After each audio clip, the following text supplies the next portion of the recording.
When when it's time to begin, it's on the Rewind Around with John Pollock and Wai Ting. The A-Team that makes sense of these things we see in the ring every week on TV. It's Rewind Around for Monday night. Download a Tuesday morning from the Post Wrestling site. It's Rewind Around for Monday night on USA. Now on the John and Wai Take the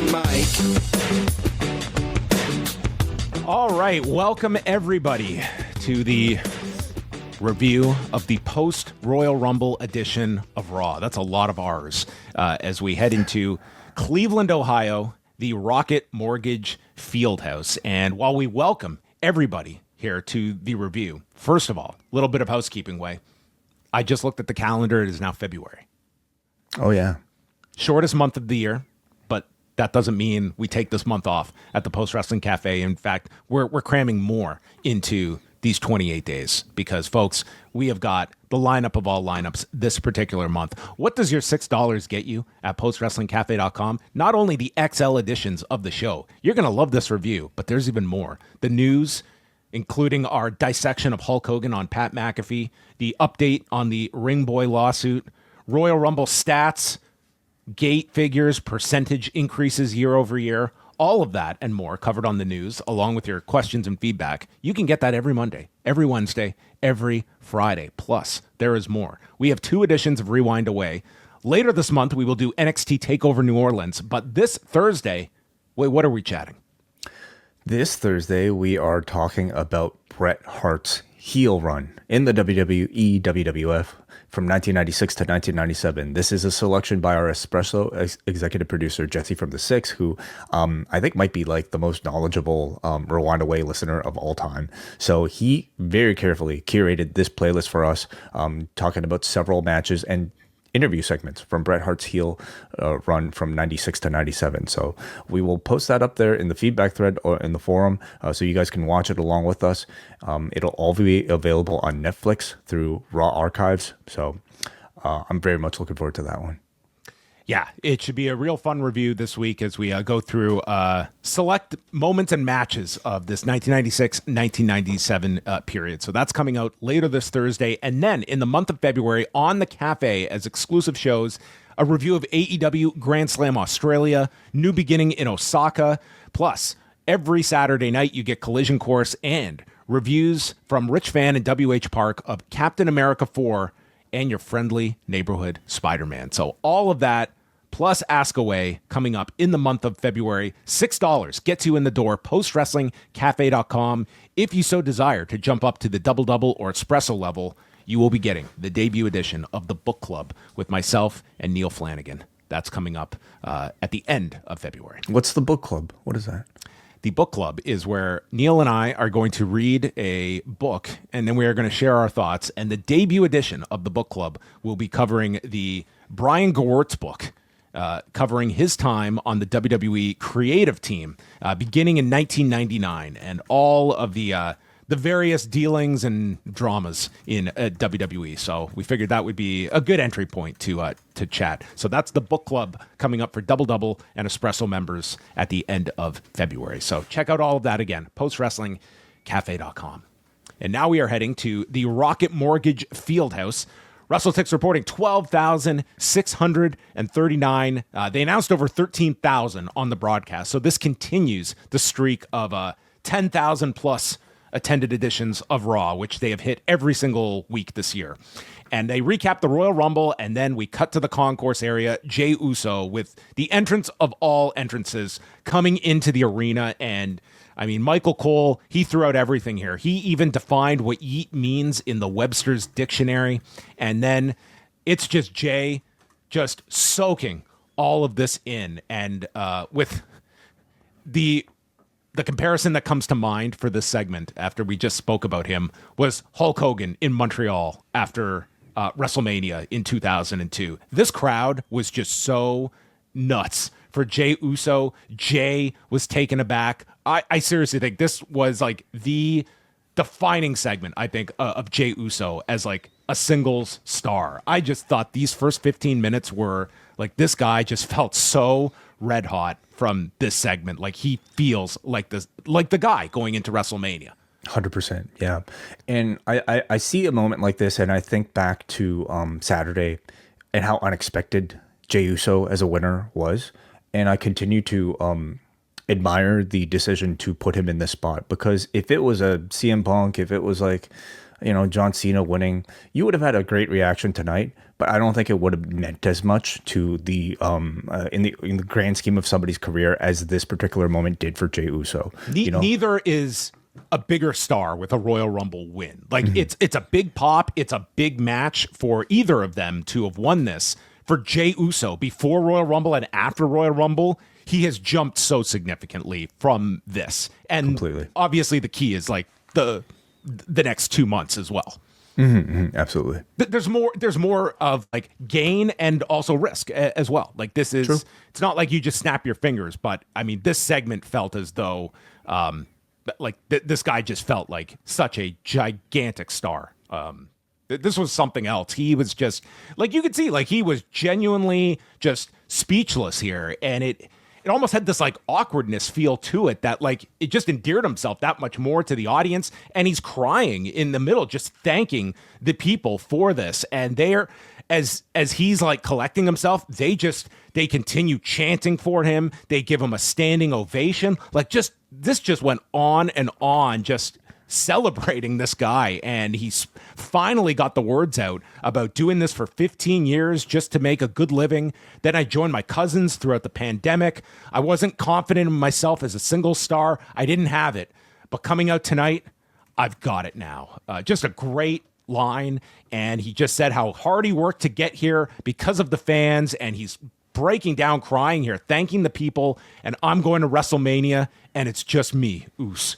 This was an amazing segment. I thought it was a beautiful promo. And when you're reading the transcript of this promo, I don't think he would have ever said that. But when you're watching it, it's all about the feel of this moment. Yeah. Jey, I think, is such a unique choice for this role as a Royal Rumble winner, because I think we expect our top level guys who win the Rumble to kind of be like perfect in every department, whether it be in ring or as a promo, somebody who can talk like more of a classic professional wrestling style promo. Jey isn't really that at all. He's certainly not The Rock, and he's not Roman. He's not even a John Cena.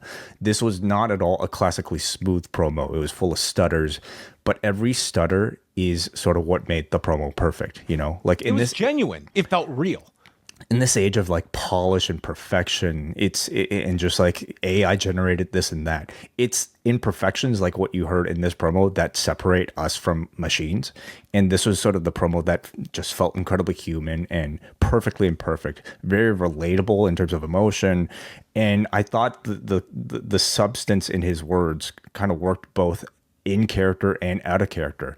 Thank you. You helped me get here. You motivated me to work hard, but the subtext is also you cheered for me, bought my merch, and proved to the office that I was worthy for them to book me into this position. So I thought it worked really on all fronts. So this first like 10 minutes or so, it's excellent. And then Gunther interrupts and he comes down. He said he would congratulate Jey, but I'd be disappointed because if you chose me, this match just does not appeal to me. Everyone knows you can't lace my boots. I, as world champion, have learned box office. I've learned how to make them all believe that I'm barely holding on to this belt when in reality, I'm always in control. All that selling at the end of Saturday night's main event, pure theater. I was full of shit. And he says, I refuse to do this again with you, Jey. I won't allow it. Beating you at WrestleMania adds nothing to my legacy. Beating Cena, beating Roman or Punk, that would add something. But if you choose me, every week will be hell until WrestleMania. And at Mania, it will be the most horrible demonstration of violence that this business has ever seen. I will hurt you, Jey. I will put you down like a diseased dog, and I advise you to consider the other option. Awesome. I was so ready for this match by the end. I mean, anyone that is like coming out, and granted, there was definitely debate on going with Jey, or you just did this match. I think you and I were much more high on all of this on Saturday when we spoke. I was even that much more on board with this. And again, this is the argument I've made so many times with New Japan is they so desperately need that star, and sometimes you just have to. It just takes the ambition to just. This is our guy. We're going with him. And Jey, they're going with this guy. And I really like that type of booking. With the caveat that it does need to be the right guy that the crowd is wanting. I mean, you can argue they went with Shota Umino to a certain extent by putting him in the main event of Wrestle Kingdom, but that one didn't work as well as this. I mean, and most of all, like, what was one of the most overstated narratives during the Attitude Era was that it's when you're a super hot company, that's when you need to be building new stars, because it's going to be that much tougher when things are cold. And there will be a time that WWE will not be at this peak level.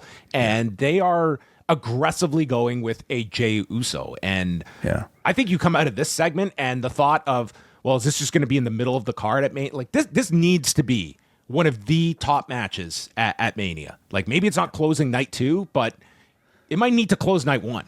Yeah, well, the man's name is Main Event Jey Uso. I feel like he needs to cement that by actually being in the main event WrestleMania, right?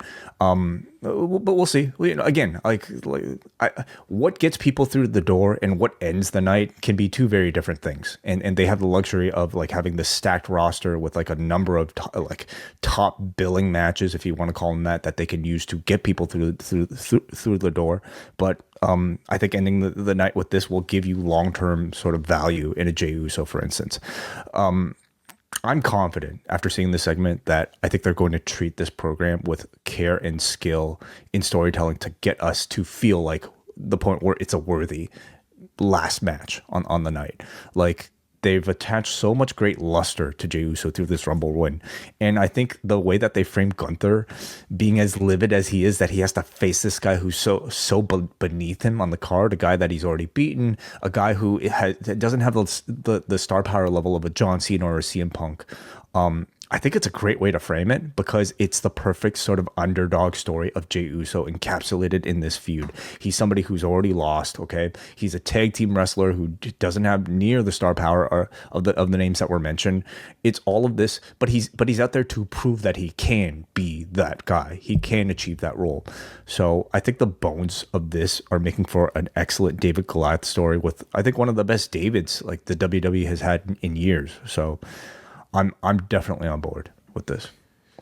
And Jey just ends the segment by stating he's going to SmackDown to see Cody, and whoever he chooses, he's going in as the Royal Rumble winner, but he is leaving as main event Jey Uso as champion. And Michael Cole just kind of puts the period at the end of the sentence, noting that Yokozuna, The Rock, Roman Reigns, and Jey Uso have now all won the Royal Rumble from various iterations of the Bloodline very extended family tree. So is there still any debate? Like, they are the greatest wrestling family that's ever existed, right?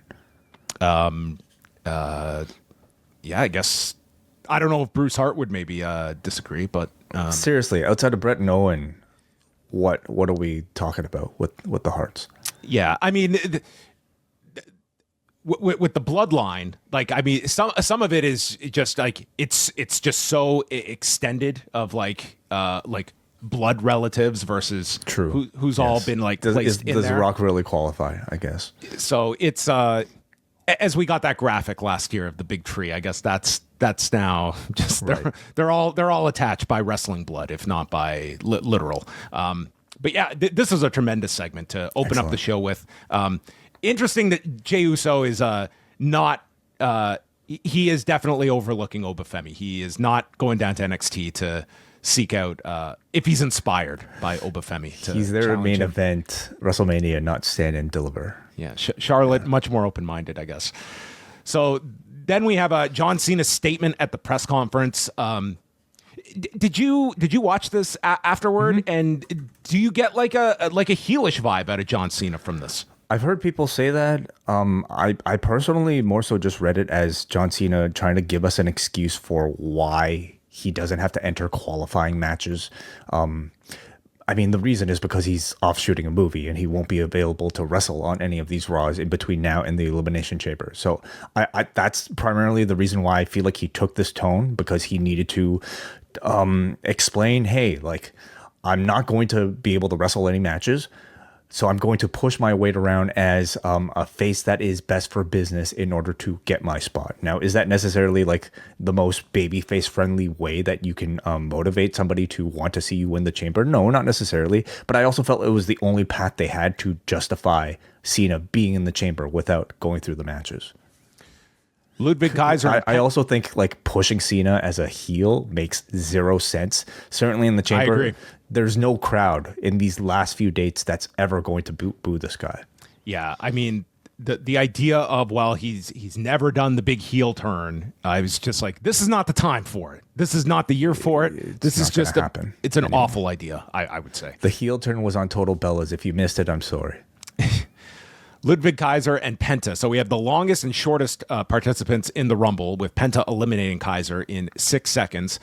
Kaiser hit him with a DVD on the floor, and then Penta comes back after absorbing kicks and wanting more, hits a Tope Con Hero.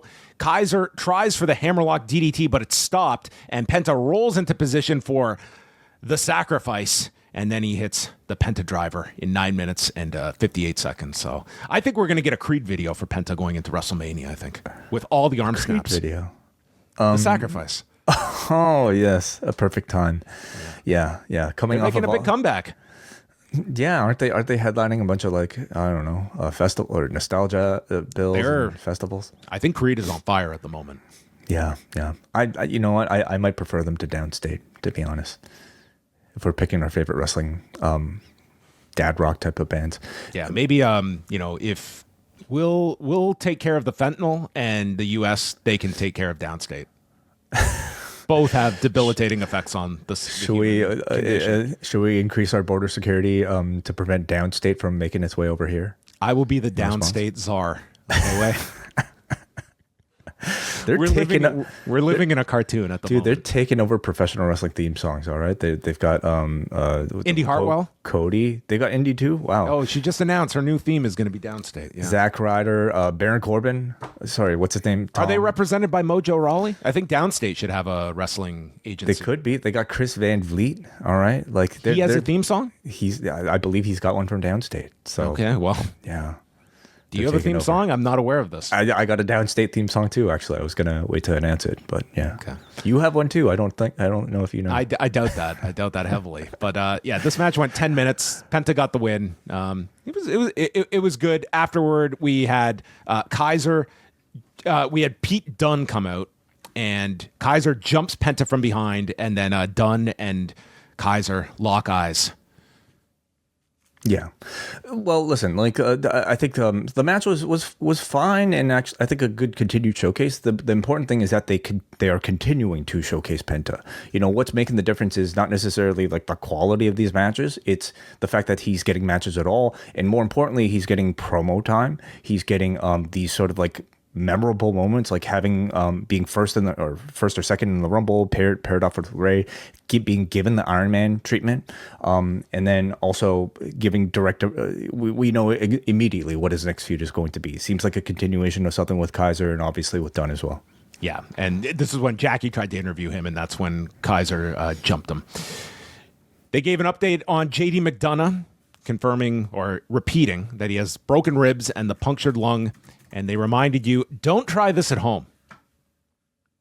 Don't do acai moonsaults in front of a desk. Yeah, I promise I will not be acai moonsaulting onto desks near my house. Yes. Yeah. But if I were to do that in front of a desk, could I at least finish my activity? Could I go another 10 minutes of performing before I see what damage I've done? Depends how tough you are, John. Okay, yes. Judgment Day is in the back. Finn Balor has returned, and he says how he leaves for a couple weeks and everything fell apart. He says, Dominic, you stole my tag title rematch and my partner, who's now hurt. Maybe we need to find a babysitter for you. And Liv jumps in, stating Adam Pearce was going to give away your title shot, so they had to do the tag title match. Meanwhile, Liv and Raquel have gotten a tag title match, and then Balor's like, well, what have I got? And Dominic got him a qualifying match, which later we would learn is going to be with Seth Rollins in a couple of weeks. I rate that as 2. That's what a couple best, means, right? Yes, yeah. It's not next week, so 2 would probably be safe. Charlotte Flair comes out. There is no way she had less than like 7 figures worth of jewelry around her neck and chest here. Like it looked like 5 pounds worth of like $1 million of various diamonds here. And she came out. I can't even describe this. This is something Seth Rollins would have worn to WrestleMania, but now has been eliminated from the wardrobe. Big suits are back, I guess. I guess so, and pop collars to such a degree with like sequins and whatnot. So this was a fascinating segment. So she comes out, and obviously the way this segment is structured, it was, Rhea was going to come out, and Rhea is one of the biggest babyface stars on the show. But she comes out, and I would not have been thinking that the boos would begin instantly, but they really did. And I think Charlotte was kind of... Hold on. Was she in the NWO? Do we know whether or not she formerly was a member? Wait, this is Cleveland. And they remember. Yeah, everything. She remembers clearly all of this history. Yeah. So she comes out, and like there are some boos, but then she calls them out and says, a year ago, these boos would have bothered me, but I missed you.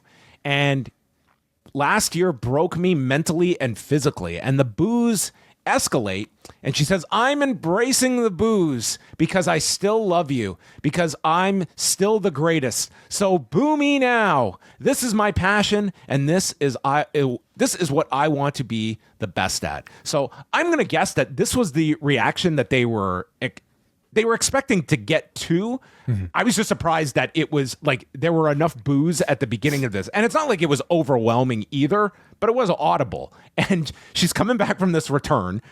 I would think like most people are probably aware of that news story today on TMZ. And, but yeah, I mean, this was basically what we said on Saturday was Charlotte Flair as a babyface is, pretty much you get one return pop, and then that's just the way the crowd is going to react. And I would imagine that they had this figured out because this was designed for Rhea Ripley to come out as the babyface. Yeah. So, I mean, I would imagine that they would have read some of the reaction online, and maybe even like in booking the winner of the Rumble, maybe they expected the crowd to react this way to Charlotte. So I feel like they kind of came prepared for either direction. Like, okay, like what was interesting is that she came out here and basically like had this very heartfelt speech, very babyface, sentiment attached to like, one of the toughest injuries she's ever had in her career. Didn't even mention really sort of like the known story of a divorce or anything like that, but came out wanting to sort of play like babyface, right? Or at least had that sort of promo in store.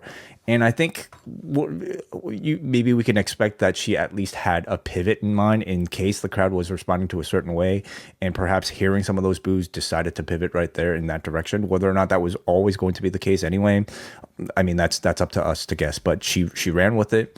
I continued to question, though, even the entertaining of the idea of pushing Charlotte as a babyface, like, which is how I read the Rumble. Like, her entire Rumble performance, I felt, was booked with her being a babyface. I just even feel like entertaining that idea is very curious, because I don't think anybody out there would be accepting of a Charlotte. Like the perception of her is that she's somebody who goes away, comes back just for the Rumble spot, and gets like leapfrogs everybody who's been here all year long to get there. So again, maybe we'll find out soon enough whether or not this was always the plan, but they're clearly pushing her as a babyface as of this segment, I think. Or sorry, as a heel as of this segment. Rhea Ripley comes out and says, this is my show, and we have a chance to go to war again. She respects Charlotte after wrestling her 2 years ago at WrestleMania, but I beat you 2 years ago. So Flair brings up, yeah, but the first time we wrestled at WrestleMania in 2020, I beat you. So they are 1-1 at WrestleManias. But Rhea informs her, I was just a kid back then. Well, Charlotte is not making her decision tonight. I'm going to go to NXT tomorrow and see if Julia inspires me. It's like, you are contemplating choosing the NXT champion, which would not be what she did with Rhea, which she did before. However, what was Julia in the Rumble for? To get a Mania main event slot, or title match at least. Yeah. So if she challenges for the NXT title, would that be? I don't know. This is to she could still main event, I guess. No, she's not main eventing either way, I feel. Well, we'll see. Rhea versus Charlotte, is that a possible main event? If Jey Uso versus Gunther is going to get that spot, I'd say it's slim. It's slim. Yeah. So she's going to check out NXT tomorrow. Then she's going to go to SmackDown on Friday and see who inspires her. Rhea, you jumped the gun. You couldn't wait to come out here, and you just proved to me you're still a kid. And I'll see you next week. So she's just going to be going from show to show to show for weeks probably until we decide this. And Rhea says, I know you don't respect me like I respect you, so please pick me. And that was the segment. Yeah. So coming off of this, they're going to maybe dangle this and keep us guessing about what these Mania matches will be. I think we all are expecting Charlotte versus Stratton, but certainly seeing this segment and knowing that Charlotte now is going to be a babyface, I actually much prefer the idea of a rubber match between Rhea Ripley and Charlotte. I think it's a lot more easy to buy into, with Rhea being like a babyface that everybody wants to cheer and Charlotte being a heel that I think everybody wants to see get beat.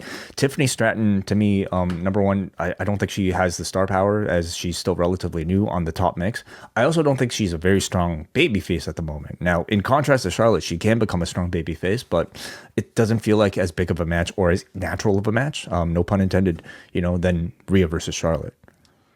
Yeah, seeing this version of Charlotte with Tiffany Stratton, it's an odd fit at this juncture. But let's see on Friday how they present Tiffany in contrast to her. I mean, you're going to kind of see that as well, because that does feel like the leaning option, but we shall see. Jackie spoke with Sami Zayn. It's a first-time ever match with CM Punk tonight in the qualifier, but he is asked about Kevin Owens, but Zayn is distracted, walks up to Jey, and Jey is looking at Zayn and says, I wasn't aiming for you in the Rumble, but Zayn stops him, gives him a hug, and says how proud he is of Jey and tells him to go all the way. And when Jey leaves, Karrion Kross appears and asks what it's like watching everyone else living out your dreams. And Zayn is getting sick of Kross always showing up, and they could have some problems if this continues. I continue to love Karrion Kross. I think, I made that pretty public. What is your sort of current temperature on Karrion Kross? He's fine. He's kind of like the he's a storyline device here for this Sami Zayn story. So there's a function for it. Yeah. But for a guy who's had his eyes on Punk and Rollins, he seems to have a lot of his eyes just on Sami Zayn for now. Hey, he's got the year is long. All right. Ripley walks into IYO SKY, and IYO says, maybe I'll see you at WrestleMania. And then Liv Morgan jumps IYO. Rhea comes in. Raquel jumps her. So Rhea and IYO are left laying, and Liv and Raquel laugh their way to their locker room. The New Day have a new theme song, Way. What was your impression of the new theme? I mean, I like it. It's totally unrecognizable, so it kills that pop. And it's not awful. It's not like generic. It's a song that I think eventually you could recognize. It sounds meaner, so I think it fits. What do you think? I liked it. I thought it worked for the characters. I liked what they were doing, just the no music. But I guess they figure there's only a shelf life for how long they can keep that up. And what would iTunes say? They gotta move product here. That's right. Their opposition, Rey Mysterio. Man, how much would it suck to not get those royalty checks anymore for merch if you're the New Day? Listen, that was one of the big things, like of many groups. But when DX broke up in early '99, it was like, man, this is a cash cow for these guys, or turning a group heel. Like that would have a real significant impact on merchandise sales at that point. But yeah, certainly for New Day, they'll probably have some merch out, but it's instead of cereal, they need to start apples branding. with razor blades. No, I was gonna say oatmeal, which is like the heel version of cereal. Oh, okay. Nobody, come on. Man. If you had the choice, you might get some angry messages. I don't know. There might be some oatmeal people. Oatmeal is something you eat when you're 80 years old and you don't have teeth anymore. Yikes, man. Way burning it hard here. Rey Mysterio will face Logan Paul next week in a qualifying match. So that means Logan Paul is going to the Elimination Chamber. And Dragon Lee, they note, the Speed champion. Good match here. Who just had a kid, apparently. Yes. They got the gender mixed up, but Pat McAfee was there to correct Michael Cole. Kingston was placed into the Tree of Woe and then hit with a baseball slide. When Logan Paul's music hits and he comes down, Cole noting, well, he is from Cleveland. And then Kingston yanks Dragon Lee by the mask, sending him off the top. And Rey gets knocked into the barricade. We go through the break. And so Logan Paul is seated with Michael Cole and Pat McAfee. And the camera goes to him. And he just turns his back to the ring. And he is screaming at some fan, just yelling, that was too far. That was too far. I don't care what age you are. And then they just cut away from him. I didn't know what was going on here. Maybe it was Dylan Dennis. Or Bryce Mitchell. Bryce Mitchell. I was saying Dylan Dennis because didn't he say a bunch of shit about his wife? And yes. He's getting sued. Yeah, it could have been. Okay. So Dragon Lee then catches Woods with a sit-out powerbomb. The hot tag is made to Rey. And then Rey ends up on the floor and he gets into Logan's face and just shoves Logan down into his chair. So when Dragon Lee goes for a flying Rana off the top, he sends Woods to the floor and Logan just rips Rey from the ring to the floor. Just kind of funny because it's like the same sliding splash Rey does in every single match, but this time he was pulled and therefore immobilized. And then Logan just rolled him back into the ring and he was hit with the Trouble in Paradise as the New Day get a rare victory in 11 minutes and 18 seconds. And we'll get Rey and Logan next week. Good little build, I think, for what essentially amounts to a TV match here. I thought Rey was looking awesome in this tag match. Really good build-up for that Dragon Lee over the top rope, Rana off the apron. And dude, the way Rey is moving, it's crazy. Stem cells. His knees were considered shot by 1999. And there was concern about the damage he will get from wrestling at that time. And here we are. I mean, that was so long ago. That was the last year that Hogan was a heel in the NWO. Yes. But he was moving incredible in this match. It's just stem cells are the shit. What more proof do you need than looking at I'm Rey convinced. Mysterio? I'm convinced. You gonna get some? No. I mean, no. Okay. Kevin Nash is also big on this stuff, and I don't see him doing any of these Ranas or anything like that either. So I mean, it works to a point. Rey has some special DNA. Then Seth Rollins comes out, they recap the attack of Seth on Roman Reigns with Michael Cole stating there is no injury update after promoting throughout the show there would be an injury update, other than Reigns will be out for the foreseeable future. Kathy Kelly interviews CM Punk. He apologizes to the Sami Zayn fans because he's beating Sami Zayn tonight, which would be very prophetic. IYO is selling the effects of the attack as she walks past the Pure Fusion Collective, and then we get highlights of IYO SKY and Braun Breaker from the Rumble. And adding that next week, Lyra Valkyria takes on Bayley in an Elimination Chamber qualifying match, and both women were shown in the crowd. So that was nice. They got tickets to the show. And she has to go to NXT. Yeah, she's got a summit tomorrow. Yeah, she's just racking up those freaking flyer miles this month, huh? So she could win the NXT Women's title at Vengeance Day, and then she could win the Elimination Chamber and go to WrestleMania. She could win all these titles. I don't think any of those things are happening, but yeah. Those are all possibilities today. IYO SKY and Liv Morgan was the qualifier with the two second and third longest surviving members in the women's match behind Roxanne Perez and Sky number 1 and Liv number 2. So Sky was selling her shoulder at the beginning of this match, but didn't really curtail any of her offense. After Sky missed the bullet train attack, she went after her with a crossface, and then the over the moonsault was attempted, but Raquel, it was her first of many distractions in this match, and this ref had apparently no grievance with this. Liv then shoves her onto the apron, tries for a sunset bomb to the floor, but it's stopped, and IYO hits a Asai moonsault to Liv Morgan, not in front of the broadcaster's desk.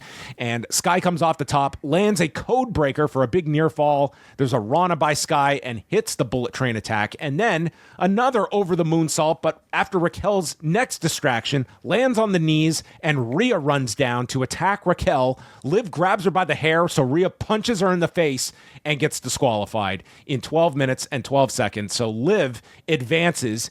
IYO, it's what the hell? And Rhea's my bad. Screwed up. Yeah. And I thought IYO sold the sort of being upset really well, because this does eliminate her hopes of making it to WrestleMania as a title challenger. So who might be the most intriguing like challenger just from like a match standpoint to have in one of those title matches at WrestleMania, because IYO is just amazing. She was great in this match and continues to be like the most consistent high level performer, I would say, of any of the women. Yeah. So the fact that she won't be in the chamber is unfortunately a big loss for the chamber, but it does seem to spell that like at the very least in the lead up to WrestleMania, we are unless they do that second chance True. deal that they seem to do for most of these matches. So there is that possibility. I would think with 6 slots, unless they have a storyline reason for it, that you would want her in a match like that, but we'll see. Yeah, but they're clearly building to some sort of tensions between IYO and Rhea Ripley, and I thought that was really well done here. So does that end up being a match they at could the get chamber? a match at that show too. Yeah. That's another so option. rather than getting a title opportunity at Mania, she that will make absolutely no sense. Wow. But yeah, it could be a TV program as well. Kathy Kelly interviews the War Raiders. They respect JD McDonough. They know what it's like to come back from injuries. And then American Made enter and just state that they are not championship material. The Creeds will out-wrestle you. But Eric says, but what if it's a fight? And then Gable announces he is leaving to go study the dark arts of lucha. And when he comes back, he expects the Creeds and Ivy Nile to have won championships. So he might be gone for years. I don't know how long it takes to graduate from Dark Arts of Lucha school. Probably a 2-year program. Yeah, maybe. Well, he's an Olympian. Didn't he graduate from some sort of bachelor's PhD or something like that? Yes, in record time. So maybe it's an online course, but it sounds like he's missing time. So I continue to be like curious about exactly what this is leading up to. So it does maybe hint that his upcoming opponent is going to be either Penta again or Rey Mysterio. I don't know otherwise why you would do a lucha thing. But who is the master of the dark arts? We'll find out. Maybe it is Negro Casas. Okay. Atlantis. I don't know. They should send him to. Yeah, you can't do anything with CMLL, but maybe he should show up on like a Triple A show or something. Yeah, like let's go all the way with this. Who can they do? Yeah, they could do triple A, can't they? They will certainly work with together. Okay. Kathy Kelly is with Adam Pearce, and this is the biggest headline on the show. The transfer window closed this past weekend. No one was aware of this. Well, that was announced on Friday. They announced it on Friday, but it was announced on commentary by Cole. Yeah. Oh, okay. Maybe that's the hour I missed. So there you have it. The transfer window has closed, but Adam Pearce snuck in one final deal to get AJ Styles, who will be on Raw next week. And I'm very interested to see if SmackDown, if there's something with Drew McIntyre. He wasn't on the show tonight. He's begun the angle with Damian Priest, and that would you've just moved Priest. It makes sense that Drew should be moved to SmackDown, you would think. It makes sense because he started an angle with Priest. It also makes sense because he possibly has started an angle with LA Knight as well. So you've got a perfect night 1, night 2 scenario for Drew McIntyre. Yeah. Mm-hmm. Braun Breaker walks in. He says, "You like AJ? Keep him away from me," and wants to go talk about what's next for him. Maybe they'll be like, you know what? We didn't talk about this. Like, this whole Goldberg retirement thing becomes very interesting, like what the status of this is, because it doesn't feel like now is the time to do Gunther and Goldberg anytime before WrestleMania, like unless you punt to later in the year, which I kind of would. I don't think you need the Goldberg thing anytime soon. Like, you can go to that card anytime, like put it on a Saudi show, put it on anything, but the next time they go back to Atlanta, that's where I see Goldberg retiring, either in Saudi Arabia or at a big event in Atlanta. Yeah. I'm sure he'll go for Saudi Arabia. I think that will be his new home. He will be fine with that. But honestly, I really like Braun Breaker as the option above that. I do unless you want to give like Goldberg like the win on the way out, and then I don't think I'd be choosing a Braun. The thing is, though, as a match, that's a tough match for Bill Goldberg. All right, how old is the man? Gunther is a much better type of match. They're both tough matches, but man, Braun, like having to take that spear. Oh man, Gunther though can do. Like, you don't have to do the level of like, yeah, you're right. Like Braun Breaker, Like, it's got to be 4 minutes, pretty much. And I don't think people want to see Bill Goldberg lose in 4 minutes either. No. It's got to be like a dramatic match. But it seems like we're getting like Braun versus AJ Styles. That seems to be teased here. They've teased Braun and AJ Styles. They've also teased like Logan Paul was the one to eliminate AJ. So you have that as well. Right. There's a lot of teased programs that they have going on. But you have a lot to fill as well between like some of these Raws that they have over the next couple of months. Like there's some big Raws, like that Madison Square Garden show. I'm sure they're going to load that one up really, really big. And that's like a month out from Mania. Seth comes out and he's very proud of Jey Uso, happy to see CM Punk lost and being embarrassed, getting eliminated by Logan Paul. So there's another thing Logan Paul is semi-attached to. He says, WWE and Roman Reigns are not telling you the truth. The fact is Roman is hurt. And I know because I did it. And it was funny because the replay that they showed was onto the steps, which I understand is like to be the more violent stomp. But if you go back and watch that first stomp he did on the floor, he runs at him and like it didn't fully register with me on Saturday, but yeah, it's both feet that come down on Roman. And like, dude, there was no way he was not taking this beyond exactly how it looked. And like, this was the one that was way more concerning. And it was the one they did not, to my recollection, air at all tonight. It was only the steps. It was in a brief highlight. Was it? Okay. Yes. All right. Yes. But that was a very nasty looking one. Oh my gosh. So what are we thinking here? Like, is there any truth to this story that Roman is out possibly for Mania? Like, that's what they're trying to suggest here. On the show, they are. The fact that they were teasing that, listen, I would just be like guessing. Like you watch something like this, if a guy's concussed, I mean, that could, like, there's no timetable if there was a concussion, but we do not know that. It's sort of, we will kind of feel like we would have heard if there was something that serious by now, if that was actually the case, but nonetheless, they're continuing with it as story. They're teasing it. It would seem unlikely, but I mean, you'll certainly see, like, the fact that they were pushing this so hard tonight. I mean, I feel they've got their ducks in a row, but shall see. And then he just calls out Sami Zayn and just gives him like a big rallying speech to beat CM Punk tonight. And that's our prelude for the main event, as CM Punk comes out and you have to restrain Punk and Rollins. So obviously keeping that one exceptionally fresh and quite the outfit too for Seth Rollins here. Oh, certainly. I kind of feel like, after the Rumble, like, are we in a territory where we can actually say Seth Rollins is a heel by now? Or is it still the type of, like, character where he's only a heel when he's opposing people like Roman or people like a CM Punk? In either case, I felt like what he did here with Sami was very heelish. Like, this was sort of like him being coward and telling Sami, hey, like, do my dirty work for me and get rid of CM Punk, rather than, I feel like, a babyface who would probably welcome the challenge of facing CM Punk in the chamber. Yeah, I think Rollins is one of those situational characters, but his whole orbit at the moment is Reigns, Punk, and here Sami Zayn, where, he is kind of playing the heel role. But I think they're going to kind of lean towards that for a lot of their characters, that they can go multiple ways. Not everyone has that dynamic, but Seth is one of them. But it is kind of leaning the heelish way for, whatever his focus is for Mania and beyond. Sami and CM Punk, first time meeting, and only Punk's second TV match. Right after the Rollins match from a few weeks ago.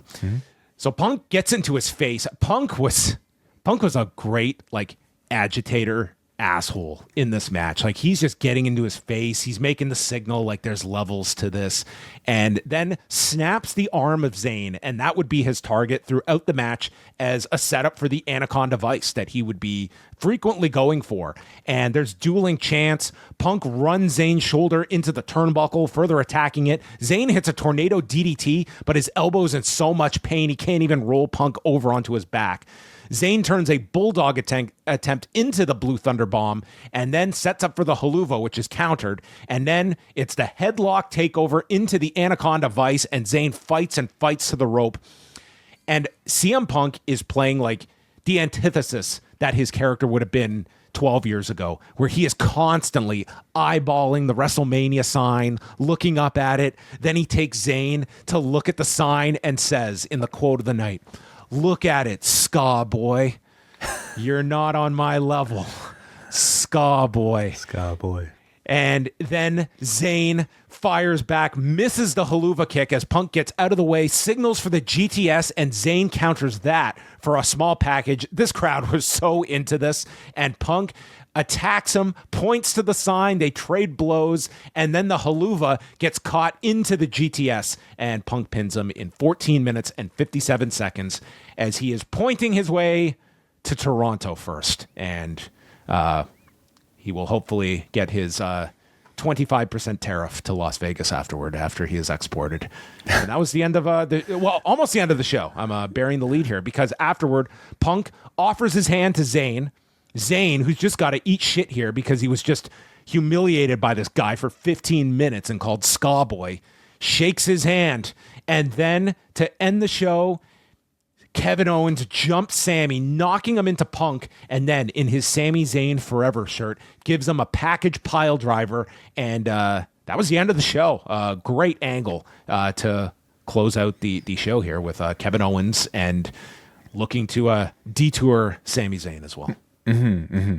First of all, I really enjoyed the match here. You know, for a first time match. They had a really entertaining main event, and I really liked the arm work. The crowd was super heated for it. Like, Punk's matches, like, they're just, some of them, they're just like, isolate the body part, work everything around it, and it's captivating to the audiences. And I thought, like, it's wild when you think about the fact that these two have, like, I was looking at this. Other than War Games last year, the only times they have shared a ring are the last two Royal Rumbles. So, that, like, they've done nothing together. In many ways, like, this felt like a dream match to me. Now, I thought this was like a good appetizer for what would be a match that might live up to that billing on like a pay-per-view or something like that. But nonetheless, I really enjoyed the chemistry that they had. It was very interesting that it was Punk playing the aggressor with Sami being portrayed as the underdog babyface, because Sami is the one that they are teasing a heel turn with. But that, I feel, kind of all resolved itself by the end of this with the Kevin Owens attack, where I feel like coming off of this, it's kind of clear that Sami Zayn, at least until we are done with the Owens feud, is not going heel. Seems to, you know, which does a little like disappoint me a little bit, because I would have been very curious to see like what a more angrier, meaner Sami Zayn would look like that was leaning a bit more edgier towards being a heel. But we might still get there, you know, by feuding with Kevin Owens. Like, Kevin Owens and Zayn, presumably for the Chamber in Toronto. Feels like it could be a very big match if neither of them are going to be going for the championship at WrestleMania. And I'm very curious to see, in terms of storyline, how they can make Sami feel like a bigger, more serious, more angrier version of himself, like they tried to do with Cody. So there you have it. That was Raw. Pretty eventful edition of Raw, and I thought a pretty strong follow up to the Royal Rumble. I thought the closing match and angle with Owens were very strong. The Jey Uso segment was excellent. I'm more in the middle on the Charlotte segment, because I didn't come out of it where it kind of just felt like it's Charlotte immediately back to the same role. And I guess we should give it some time to see where this goes and who she is ultimately locked up with, if it's Tiffany Stratton, as many expect, or if they pivot differently. But overall, I thought that, like, this was and shorter show than I thought. I thought this was going to be one of those packed, like, 3-hour shows that they were going to do, but no, they seem to be pretty attached to the 2.5 hour window. Under 2.5 hours, this one, right? Was it under? I feel like it, or if not, then just around it, which I think is like sort of a good sweet spot for certainly like the quality of talent that they have available on Raw right now. And I think the momentum of like being in WrestleMania season, like 2.5 hours, especially if you're speeding through the commercials like I am, feels really like a really good amount of time. So I enjoyed it, overall, especially the Jey Uso segment up top. The Charlotte Rhea one is interesting. We'll see how it plays out, but I'm much more interested in the idea of babyface Rhea going up against heel Charlotte, if that is the direction. So we'll see if SmackDown can stack up at 3 hours in length, a full 3 hours in length, and I think far less star power. Well, maybe we'll get Charlotte and Tiffany Stratton exchanging pleasantries for half an hour. We'll see. That's coming up on Friday. Yeah. All right. For XL viewers and listeners, we will be getting to your feedback and questions. But now, folks, it is time to empty the Royal Rumble pool, okay? The summer's over. It's time to crown a winner and determine who is the 2025 winner. And here to join us, the official accounting expert here at Post Wrestling. He is Chris Engler, making his yearly return to the show. And Chris, thank you very much for your patience, as Way greatly overshot what time. I'm so sorry. I should have told you to come right at midnight, but no, it's fine. It's fine. Don't worry about it. Happy to be on the show again. Well, Chris, let us dive into this year's particular Royal Rumble pool. And both Way and I were very curious to see how many prognosticators had Jey Uso winning the Royal Rumble. But we will just send things over to you, and however you want to go through some of the results. Well, let's play a game. Why don't you have a guess? We had 186 participants. How many do you think picked Jey Uso as their top choice to win the Royal Rumble? I already saw the result. So. As did I, so I'm not going to... Oh, okay. Sorry. Okay. Well, it was one. So one person. Hold them up. Hold them. Big congratulations to Ryan Solorio. I apologize if I pronounced your name wrong, but you were the only person in the entire field that picked Jey Uso as your top choice to win the Royal Rumble, to win the men's Royal Rumble. Amazing. Now, refresh me. How many picks did they just have the one pick, or could they make three picks? There were three choices. Yeah. Okay. I'm surprised that Jey Uso was on that field. Like, yes, it was a really left field pick to win it. When you have three picks, I can't say Jey Uso was 0%, but it is interesting the fact that literally there was one person that picked. I mean, so. Even factoring in the three choices, only 9 people picked him at all. Oh, so he was on other people. This is just only one person had him as number one. As their first choice. Okay, that is pretty impressive. I don't know how many. I certainly would have not had him at number one. So that's very interesting. Mm-hmm. By comparison, about 2/3 of people, 68%, 128 people, correctly predicted Charlotte Flair to win the Royal Rumble. So people had a strong indication there. But for the rest of the categories, it was pretty. The actual results, I think, surprised a lot of people. Very few people picked Penta to be the number 2 entrant. Only 10 people as their number 1 choice. 14 for Liv Morgan at number 2. 3 picked LA Knight to be number 29 in the men's Rumble. A few more people correctly predicted Nia Jax to be number 29 in the women's. 17%, 32 people. I guess difference between storyline longest lasting and actual longest lasting, but 10 people did pick Penta to be the longest lasting in the men's Rumble. Interestingly, nobody predicted Ludwig Kaiser to be the shortest lasting in the Rumble, so that was a bit of a surprise. And for the first eliminated and last eliminated, about a little under a quarter of the people thought John Cena would last till the end. So interesting that many people thought John Cena would be the last eliminated, but only one person thought that Jey Uso would be the one to do it. Wow. Well, there you have it. The what a prognostication there, calling on Jey Uso, and fortunately no people too high on Ludwig Kaiser's chances this year. I think so, yeah.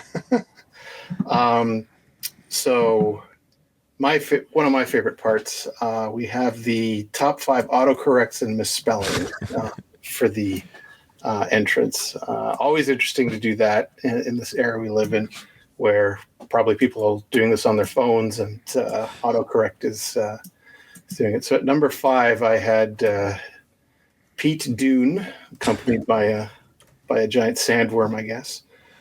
Number 4 was The Mix, one of my favorites. And then are we sure that wasn't an influencer that could have been entered? Could have been. And then just coincidentally, number 3 was... this one was good. My Lease. And then it's interesting that the person then put in parentheses the Mrs. Wife. So I think they knew they were pretty far off. It is quite something to like butcher her name to that degree, and there's no R beginning, middle, or end of that name at all. No, nowhere to be. Malise. Yeah. Mylise, yeah. The Mrs. Wife. Yeah. That would be her name, maybe out. Well, I guess it's her real name, so she could use it anywhere. Number 2, this one just made me laugh, just given my age. It was Banaka Belair.